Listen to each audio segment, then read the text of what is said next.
večer, spoštovani, dovolite, da vas obiskovalce nocojšnjega večera poezije, tudi glasbe, resnično kar najlepše pozdravim. Na pragu poletnega solsticija smo, jutri se začenja koledarsko poletje, po jutrišnjem dnevu se bodo dnevi le še krajšali vse do zimskega solsticija 21. decembra. Dobrodošli na večeru poezije tudi glasbe. Dobrodošli na vsaj zame slavnostnem dogodku.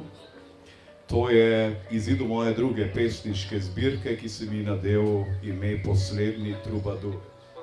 Izid nove zbirke jemljem dovolj slovesno, dovolj slavnostno, saj to vendarle ni nekaj, kar se ti dogaja dnevno.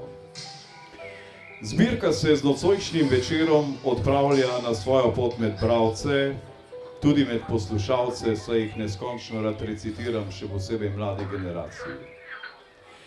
In z njeno vsebino sem zadovoljen. Čeravno sem avtor, lahko temu tako rečem, zadovoljen sem z njeno vsebino.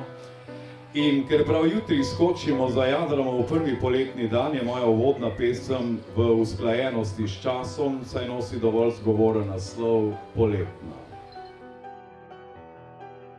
Spisujem pesem, naj bo poletna, kar naj bo malce prevzetna, naj po morju morski soli zadiši, po morskih oleandrih zadehti. Naj ne prevevajo težke skrbi, naj jo raje prežemajo vroče strasti. Lepa pesem naj nastane, se izpiše, nasmešek na tvojem obrazu izriše.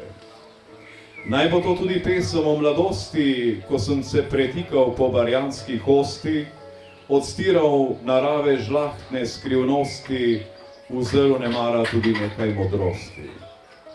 Naj bo to pesem tudi tvojega poletja, naj te za kakšen trenutek celo ohladi, te hip zatem v naročje vroče položi, sredi poletja smo, torej zima še spi.